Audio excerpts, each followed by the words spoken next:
everybody, and welcome to the first edition of Basic Brunches for the month of November. I am Stephanie, and I am drinking an Angry Orchard pear cider. I'm drinking another Spotted Cow that you've seen in previous videos. Hi! How are you guys? So today I'm drinking this yogurt fruity milk with a little bit of spice, which is rum. We are introducing a new friend, Erin. Hi, I'm new friend Erin. What I'm drinking today is coffee, so it's just a cappuccino in my Back to the Future glass. It's just mixed in with Bailey's. It's nice and simple.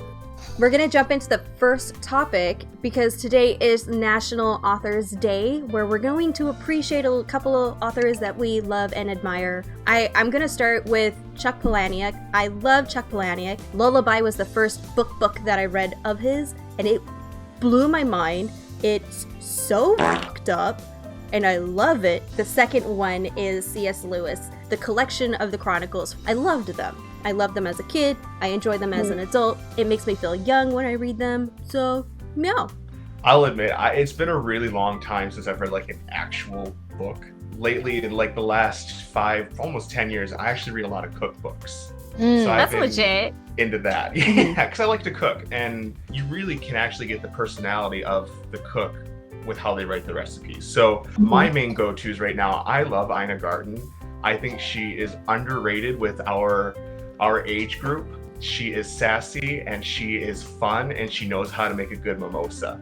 And then there's another book. The author is Matt Holloway, and he wrote a cookbook called Thug Kitchen, and it is a vegan cookbook, and it is filled with profanity. Ooh. Like all of his recipes have just profane use in it, and I am all for that. So I get a lot of fun out of reading that cookbook. Well, you're gonna have to link that in the description box for everyone that just like never knew they needed that in life. Oh, you betcha.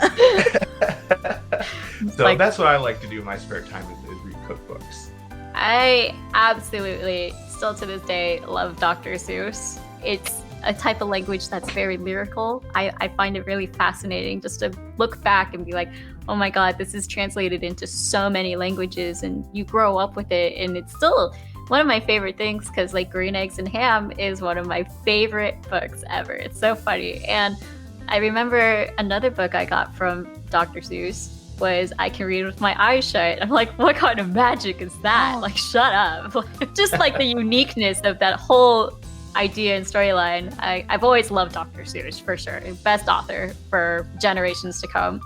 And then I also really like the really different side is Stephen King. Like, I love the dark storytelling that he gives and like all of the representations that he gets through different media. And it's just like, but if you just go back to the way he wrote, it was just like really, really terrifying stuff. It's like, what?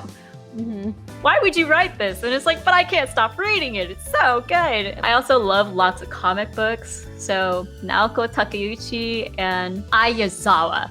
Ayazawa, this stupid bitch. She didn't finish Nana. I've been waiting 15 years for that. And I'm just like, what? She does great fashion. She has a great love storyline. It's real issues. And it's just like everything my like anime side needs. So I'm just like, Okay, my favorite author growing up is Erin Hunter because she has a really cool name, which is also my first name.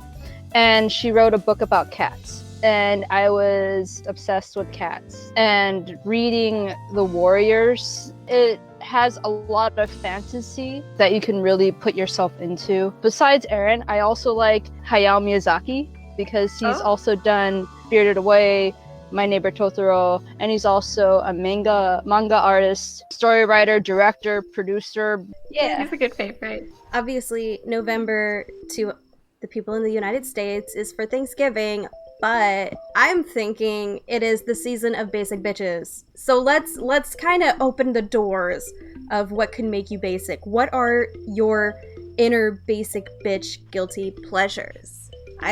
I'm gonna start with pumpkin spice. I love pumpkin spice. This is the season I make my pumpkin spice chocolate chip cookies. It is the time when I try to make pumpkin spice coffee myself. Give me a powder of pumpkin spice. I'll probably put it in something delectable and delicious. And another one, I'm always down for frozen yogurt. rain or shine or the end of the world, I want my frozen yogurt. And that's what makes me a basic bitch. Okay, so one of my basic things is I love Bath and Body Works 3 wick candles. I am not one of those, though, that will stand in the long line when they have that huge sale. I don't do that. I order online because it's smarter. Pay the $6 of shipping, and you get every candle you want. For another, like, basic thing, too, is coffee. Coffee runs me. If I don't have coffee, I am nothing. I'm a crabby bitch, and you shouldn't cross my path. Yep. The more bitter it is, the more happy I am. Actually, same thing as Lucas. I am infatuated with candles. However, I don't get them from Bath and Body Works, but I get them from Target. Another thing is fall sweaters. I don't know why, but I coordinate everything according to the seasons. I would wear a specific scent that would match the season. I don't feel like that's basic, but just yeah. oh yeah, it's gonna be colder now. I'm gonna make sure I don't smell like spring flowers in frickin' winter. Like, number 1, basic village, guilty pleasure, bubble tea.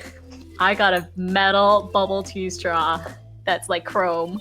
Is it basic Asian? Absolutely. Oh yeah. A second thing for me, it's not as apparent with my like apparel right now, but I love really feminine colors.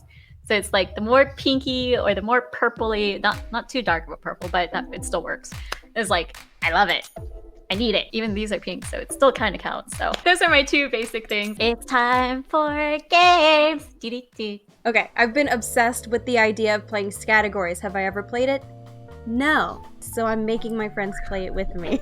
A super condensed version where it's only 12 topics, this one round, no other rounds, and we're gonna just drink to every point that we get. So we have 12 categories. 1, party decorations. 2, type of cake. 3, musical instrument. 4, fall staple. 5, campfire item. 6, authors, since we were already talking about authors. 7, fall color. 8, pizza topping. 9, tree. 10, holiday. 11, things that are cold. And 12, an animal. Oh yeah.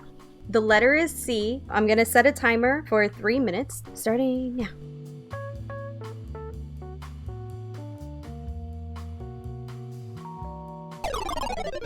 Pens down, guys. My first one for party decoration is confetti. My cake was chocolate chip. Musical instrument is clarinet. Fall staple, I put cookies. My campfire item, I totally didn't know what to write, so I wrote campfire. I definitely didn't have anything for authors. I wrote Carol. It's Lewis Carroll. If this was Japan, it would count. Fall color was charcoal. You should have wrote that for campfire instead of campfire. Pizza toppings, I went with chopped onions. My tree is cedar. My holiday is Christmas. Things that are cold, chilled cups. It is a thing you do, and I watched it on Montauk Network with Dustin. And then my animal of choice was a caterpillar. I couldn't think of anything, with C for party decorations, so I also wrote down confetti. The type of cake, confetti cake. Musical instrument, I wrote down cello. For fall staple, whenever I think of fall, I think of candy corn. For campfire item, I didn't write anything. For author, I thought of C.S. Lewis. I couldn't think of a fall color either. Pizza topping, I wrote down chicken. For tree, I wrote down a cherry tree. Holiday, of course, I wrote down Christmas. Things that are cold, I also had a hard time thinking of things that were cold. That started with the C. For an animal, I did write down cougar. Okay, so for party decoration, I put down cake. And then for type of cake, I put down caramel. A musical instrument, a crash cymbal. Fall staple. I'm being really sneaky here. So I put down campfire. And then for campfire item, I wrote down combustables.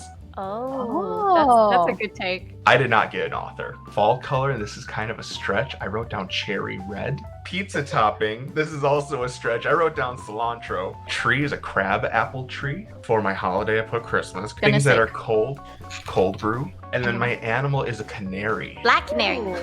I put confetti for decoration, confetti for cake, cello for musical instrument, fall staple, crunchy leaves. Campfire item, I wrote chocolate because I feel like s'mores are mandatory. Author, I wrote C.S. Lewis. For fall color, I wrote crimson. Don't judge me. Pizza toppings, carrot. Tree, I wrote cypress. Christmas, number 11, I didn't write anything, but my animal is chipmunk. Ah, Damn cute. it. That's a cute one. Yeah, I love my rodents. Count how many that you wrote that nobody else wrote. What was your final score? 10. I have 7. We're going to drink for no more than 10 seconds. I will drink for 6. Erin drinks for 7. And Celeste and Lucas drink for 10. Oh, is it by how many you get right? Yes. I thought people were just gonna write campfire. All right. Cheers, guys. Yeah. Cheers, everyone. Cheers. Cheers.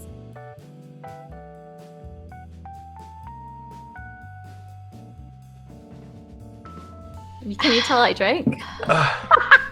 Oh. The milk flavor really covers it. Just the way that it froze, Erin Wow, looks like she is Erin's going so going- fucking hard. Like, Hard. so that concludes game time. Now we are in our final portion of shoutouts. I have an Instagram page at ErithDoe, so you can find me there. Also, a YouTuber I really like watching, and they also do cooking, and that's how I kind of self-taught myself on how to do some fish and cooking properly. Japanese YouTuber by the name of Kimagure. So I have a Instagram, My Sarcastic Kitchen, where if you want to get some inspiration on food to make, you can jump on there. I post pictures every so often of all the things I'm making. I would like to shout out Kamui Cosplay for cosplay tutorial books where you can find Eva foam, lighting, costuming, sewing, and painting, and 3D printing now. You can find Kamui Cosplay online at her shop or also on her social media links. And of course, you can always see me on YouTube on my channel, Celeste Orchid. And if you just type that into Google, you'll find all my social media links. Thanks so much for Nom Talk for having me again. Definitely check out all of their social media outlets. I know for sure that Erin and Celeste do Twitch videos, so if you are a super Twitcher, you should definitely check those Twitches out. And definitely check out all the other videos that we have, especially the last months. They were super fun. Everybody was super creative and super funny during the October videos, so definitely check those out. Thank you guys so much for tuning in. Thank you, Erin, Lucas, and Celeste. I am Stephanie, and until next time, have a nomerific day. Bye!